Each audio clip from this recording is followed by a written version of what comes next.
Welcome back, friends of the podcast, foes of the podcasts, likely attired in sheep's clothing, but underneath, wolves. Never mind all that, because I just want to quickly cover a little bit of petty politics. I mean, can a guy get away with that on a night like this? I certainly hope so. So on this edition of the podcast, I am happy to bring you the list. Well, it's really not the list. It's the bottom of the list. You know how sometimes you're at a party, like a house party, and, there's a keg. You got one of those red cups, and you go to the backyard, you get to the keg, and, you hit the little lever. What comes out? It's not anything to write home about, right? Because at that time of night, you kind of tap the lever, and it's a little stream of this just, very questionable liquid. Not carbonated, hardly at all, and foamy, and, it's just barely passable to fill the cup up with almost all foam so that you can walk back over, to the corner of the setting to do whatever you were there to do. But this podcast is not about a party. This podcast is about the bottom of the barrel when it comes to the Republican list of candidates. Because there's tons of them, right? I mean, we're coming up on 24. There's not 24, right? There's less than that, factually. But there are way too many to count. And to be honest, and those of you who have listened to previous episodes of this programming, I try to cover what's important. And for that reason, there are numerous people who I have not mentioned at all. I mean, excuse me. I mentioned them, but in passing. So, to their credit, I will now briefly cover them. I wish I could say, that it was in depth, right? If I was some kind of a shill, I would promise them all an in-depth coverage, right? But no one's putting money in my back pocket. All I'm saying is, I am not going to give any credence to anybody that don't deserve it, according to the poll numbers. So, if I mention your name in passing, I will now cover you from a reporting standpoint. In passing, that's all you're going to get. So, for those of you who like that flat taste, stay tuned for the bottom of the barrel candidates of the Republicans.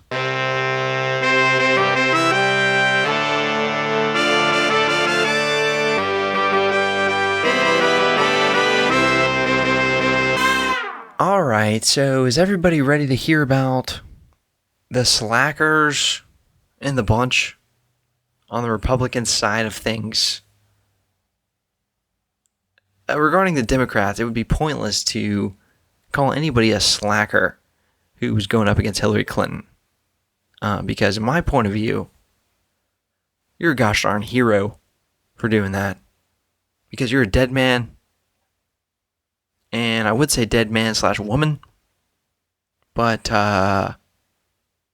Hillary Clinton apparently is so fearful that no woman has taken that challenge. Regarding the Republicans, it's, it's a free-for-all grab. I mean, it's a frenzy. You ever see one of those troughs with all those swine. Well, it is reminiscent. And some of them, you could say, are runts. I hate to be so cold and calculating, but folks, you're the ones who tuned in to a program about politics. This is not NPR. On that note, let's go over some of these runts who are overall unimpressive. But before I just bash on everybody, I want to give one compliment. The solo compliment of the episode. That's going to go to Dr. Ben Carson. And I have a slight editorial comment to make here. Because on a very recent edition of this podcast, I gave away a little bit of my inclinations about sort of who I thought was good looking and attractive in the race for the presidency. Yes, it was slightly embarrassing, but that's not all, right? There's actually more to unravel from the sweater. Dare you pull the string? I mean, dare you? You can hit pause, or whatever. Go listen to some other podcast right now. Right now. But that string of the sweater is dangling there. Would you like to know what a straight man finds attractive in a presidential candidate? I'll tell you right now. It involves Dr. Ben Carson, who is not just a doctor. He's one of those excellent, commendable doctors. He's a neurosurgeon, and he's not just a neurosurgeon. He is dead sexy. All right, and guys, what was I trying to get at here? Oh yes, I'm currently on the record for rating the presidential candidates in terms of attractiveness. And I promise I will not do this very much, but I must make an edit, okay? So please give me a little editorial discretion. Ben Carson is number 2 from now on. From now on, neurosurgeon Dr. Ben Carson is the number 2 most attractive candidate to run for the presidency. He still is not as dead sexy as Marco Rubio. However, he has now displaced, on the Presidential Speculatainment Podcast at least, the number 2 spot, and sits there right now at the time of recording, where he will remain indefinitely unless some other editorial remark is made. And officially, Ben Carson has replaced the previous occupants of the number 2 spot for hottest presidential candidate, which was up till now a dead tie in the second place spot. But those 2 has-beens are now sitting in third place. And yes, ladies and gentlemen, I am talking about Scott Walker and Rand Curls Paul, who are now in third place, thanks to Ben Carson, who, I'm sorry guys, he was just way dead sexier than I thought. And why hadn't I thought about it till now? Well, because of the polls. Alright, I'm a legitimate reporter. I don't just follow the riffraff, except on this episode. So, because I am letting you guys know about the riffraff, I happened to tune in to Dr. Carson as he spoke at some kind of event. And I melted a little bit because it wasn't just the chiseled face of handsomeness, it was his voice. It was It was something else. Oh, geez. I'm out of comments. So, please note that for the record. Who's number 4? Well, I would beg the question to you, my friends. Let me know. Hit me up. You have all sorts of ways to contact me. So, do it. Moving on, though, to the less attractive candidates. Let's start with Carly Fiorina. To be honest, guys, I think Carly is in terrific shape physically. I'm serious. I mean, I've had to pause a couple of her interviews just to go, think about. But I'm not going to get too far off track. I just wanted to say that Carly Fiorina is, she gets a check from me for an acceptable human being. And also, for the record, in way better shape than the only other woman in the race, Hillary Clinton, who we might as well call Hillard E. Clinton. Oh my gosh, I just came up with that.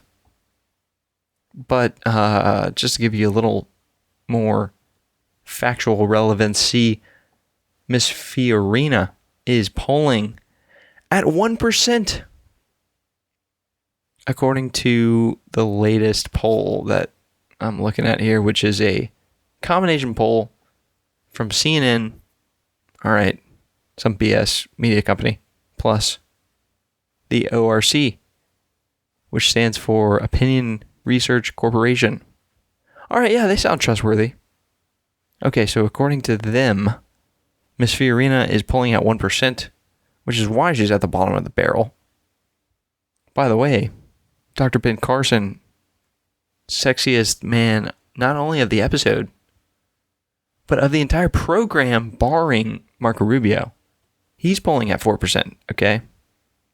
So he's going to be bringing in the top rate as we go down the list of these dweebs. Next up would be Mike Huckabee, right? Yeah, he's a former governor of Arkansas. And he is as lame as he sounds. Ran for president in 2008. Lost miserably.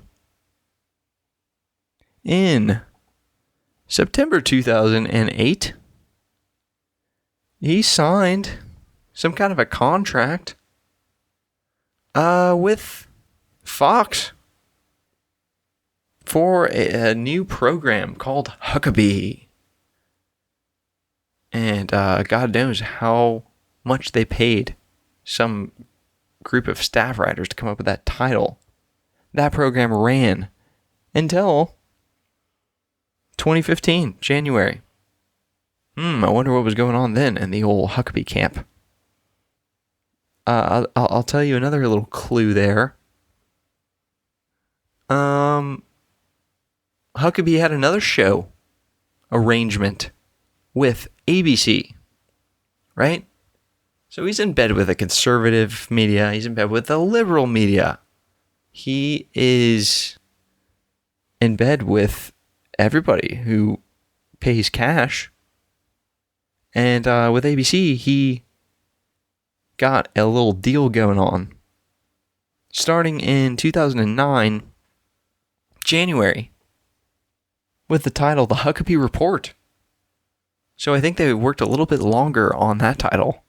And that show ran until May 2015. So yeah, I mean, he's like clearing out his schedule for spring 2015 when he decided to run for president again for some kind of pointless reason. Which is why a minute to a couple minutes, Mr. Huckabee is most likely all you will ever get on this program. So don't come here on your hands and knees asking for a new primetime specialty programming network show known as Huckabee, Mike. All right, I'm not going to agree. You know why? Because Mike Huckabee is polling at just 1%. That's right, folks. 1%. Ugh. Excuse me, I just puked a little bit in my mouth because I'd looked at the name of the next candidate who has not been mentioned on this podcast since episode number 1 for good reason, because we are talking about Rick Santorum, who is polling at 2%, according to this CNN/ORC poll, which was conducted in late July 2015. Rick Santorum is apparently, I tell you this objectively, according to the polls, a joke, and also subjectively, according to the host, that would be me, Danny Winslow, of this program, he is, in that regard, a joke. Okay? So there you go, Santorum. There's your little, your scraps, right? Next up, Lindsey Graham. I mean, is he even worth a mention? I guess I just did. But Graham is polling at 1%. Great. He may be the most hawkish candidate out there on the trail. So who knows, man? Maybe he's got some kind of a tank building sugar daddy, super PAC donating pimp who's got him out there. But that would just be speculation, wouldn't it? I mean, geez, I don't know why. Why is a man like this still single? He's obviously doing well for himself.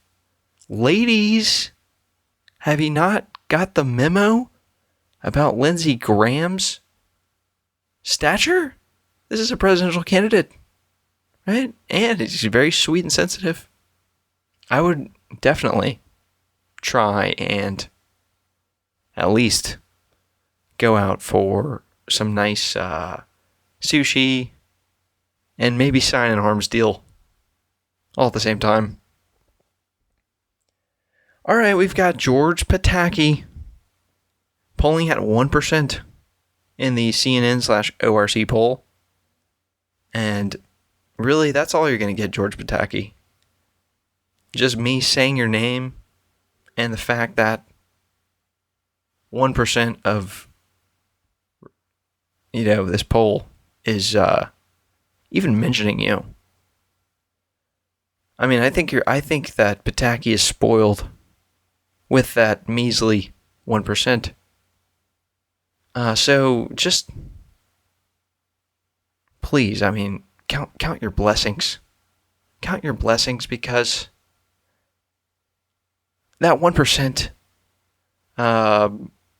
that's probably, I mean, it's all downhill for you from here, Pataki. From now on, George, this marks the high water point in your whole life. Because you're definitely not going to win. So I just, it's tough for me to imagine how bad it's going to get for you for the rest of your life. But that all starts now, so you might as well prepare.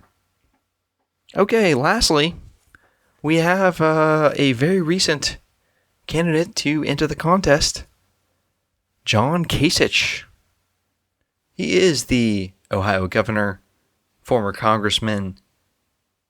I will give him a little tiny bit of credit for polling at 4% in the CNN/ORC poll, but I will give him no credit for being a very boring, middle of the road guy running for president, getting in late I mean, I can't even pay attention to you.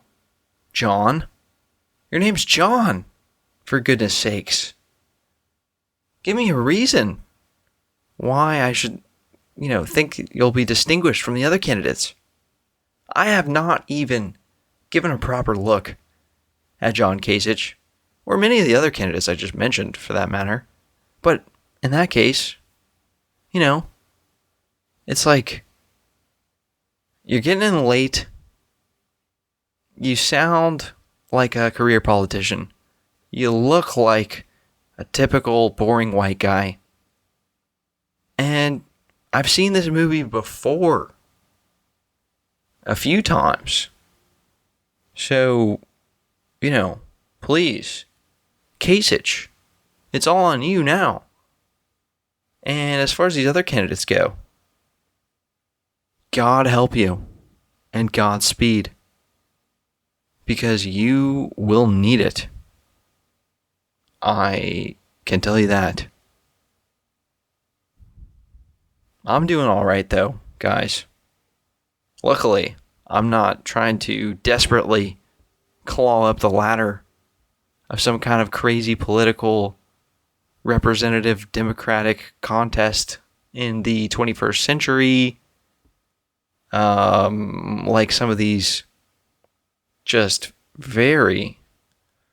Oh, goodness. Let me just say, I would not want to envy any of these people who would like to be your president, who we have just given the good grace to mention briefly on this news reporting program. So you're welcome, all you lame, not credible candidates. You were very welcome. As a matter of fact, I will even consider having you as a guest if you, make that proposal. Because goodness knows your proposal to become president is not going so hot. And so there you go. I mentioned them.